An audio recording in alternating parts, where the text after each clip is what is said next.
할렐루야. 사랑하는 대강의 가족 여러분, 오늘 하루도 하나님의 말씀과 동행하는 삶이 되길 소망합니다. 오늘 함께 나눌 하나님의 말씀은 사도행전 1장 15절에서 20절 말씀입니다. 모인 무리의 수가 약 120명이나 되더라. 그때 베드로가 그 형제들 가운데 일어서서 이르되, 형제들아, 성령이 다윗의 입을 통하여 예수 잡는 자들의 길잡이가 된 유다를 가리켜 미리 말씀하신 성경이 응하였으니 마땅하도다. 이 사람은 본래 우리 수 가운데 참여하여 이 직무의 한 부분을 맡았던 자라. 이 사람이 불의의 삭스로 밭을 사고 후에 몸이 곤두박질하여 배가 터져 창자가 다 흘러나온지라. 이 일에 예루살렘에 사는 모든 사람에게 알려져 그들의 말로는 그 밭을 아겔다마라 하니 이는 피밭이라는 뜻이라.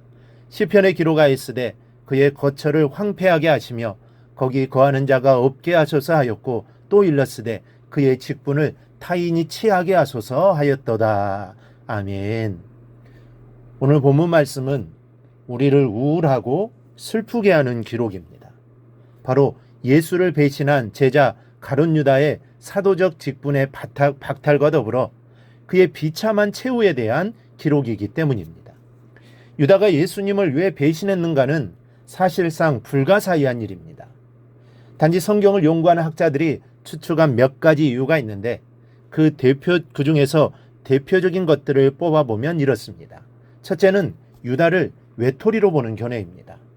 이 가롯이라는 말은 캐리오스 사람이라는 뜻으로 해석하여 유다는 사도들 중 비갈릴린이었기 때문에 처음부터 외톨이였을 것이고, 시간이 흐를수록 점점 양심을 품게 되어 결국 예수를 배신하는 무서운 짓을 저질렀다고 보는 견해입니다. 둘째는 돈에 대한 욕심 때문으로 보는 견해가 있습니다. 그러나 이것은 설득력이 약합니다. 마태복음 27장 3절 이하에 보면 가룟 유다가 은 30을 대제사장들과 장로들에게 도로 갖다 주려 하다가 받지 않자 성소에 던져 넣어버렸기 때문입니다. 셋째, 가롯이라는 말을 단도 휴대자라는 뜻으로 해석하는 경우입니다. 이 단도 휴대자들은 과격한 민족주의자들이었습니다. 그들은 팔레스틴을 해방시키기 위해서는 암살과 살인도 주저하지 않았는데 유다가 바로 이 집단의 일원이었다는 주장입니다. 예수님께서 민족을 해방시킬 권능이 있음을 보고 제자가 되었으나 예수님이 폭력적인 방법을 거부하시는 것을 알고 실망하여 주님을 팔았다는 견해가 있습니다. 그러나 중요한 것은 어느 경우든 유다가 예수님을 죽이려고까지는 하지 않았다는 것입니다. 예수님을 미워했든 돈이 탐났든 비폭력적인 방법에 실망을 했든 유다는 예수님을 죽이려고는 하지 않았습니다. 단지 배신했을 뿐입니다. 그런데 그 단순한 한 번의 배신이 어떤 결과를 가져왔습니까? 먼저 그 배신 때문에 예수님이 돌아가셨습니다. 우리도 예수님을 배신할 때가 있습니다. 어떻게 하는 것이 예수님의 뜻대로 사는 것인지를 뻔히 알면서도 자기의 욕심으로 행동하는 것이 바로 배신입니다. 그럴 때 예수님이 죽는다는 사실을 우리는 알아야 합니다. 나 때문에 예수님이 다시 한번 십자가에 못 박히시고 내 모습 때문에 다른 사람의 마음속에서 예수님이 죽어버리는 것입니다. 둘째로 가룟 유다 자신이 죽었습니다. 가룟 유다의 죽음은 마태복음 27장 5절에도 기록되어 있는데 거기에는 유다가 자신의 배신을 후회하여 목매어 자살했다고 합니다. 하지만 본문은 유다가 배가 터져 죽었다고 기록되어 있습니다. 그러나 이는 서로 모순되는 것이 아니라 서로 보완적인 기록입니다. 이 두 기록을 종합해 볼 때 아마도 목매어 자살한 후 시체가 오랫동안 그대로 방치되다가 밧줄이 끊어지면서 아래로 떨어지는 충격에 의해 배가 터지고 내장이 흘러나온 것으로 생각됩니다. 하여튼 마태나 본문의 기록은 다 같이 사탄의 하수인이 되어 예수 그리스도를 판 가룟 유다의 비참한 최후를 잘 묘사해주고 있다고 할 수 있습니다. 게다가 지금 그 당연한 결과로서 사도직까지 박탈당하고 있습니다.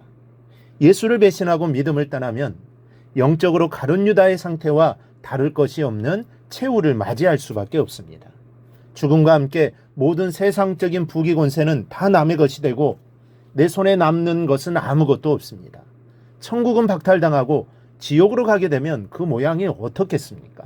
예수를 배신하고 믿음을 떠난 사람에게 평안이란 있을 수 없음을 기억하시기를 바랍니다. 진정한 평안은 믿음 안에서 예수를 통하여 주어지는 것입니다. 그런데 이 가룟 유다의 배신은 성경 예언의 성취라고 베드로는 말합니다. 그러면서 시편 69편과 109편을 인용합니다.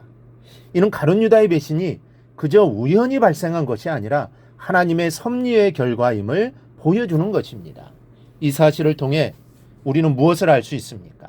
그것은 바로 세상에 우연한 일이라는 없다는 것입니다. 그 세상의 모든 일은 하나님의 섭리하에 일어나는 것입니다.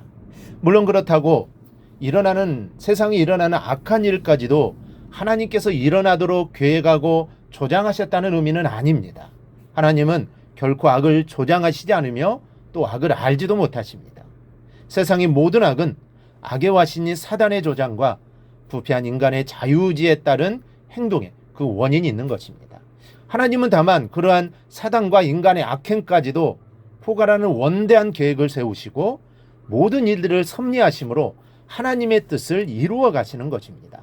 그러므로 가룟 유다의 배신과 같은 죄악이나 인간 각 개인의 범죄의 책임은 그 죄를 범한 당사자에게 있으며 결코 자신의 죄에 대해 핑계할 수 없습니다.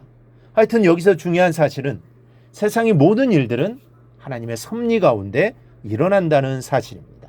따라서 우리는 세상 역사와 주변에서 일어나는 각종 일들을 보면서 그 가운데서 역사하시는 하나님의 섭리의 손길을 발견할 수 있어야 합니다. 그래서 그 속에서 우리를 향하신 하나님의 뜻을 발견하고 그 뜻에 합당하게 생활해야 하겠습니다.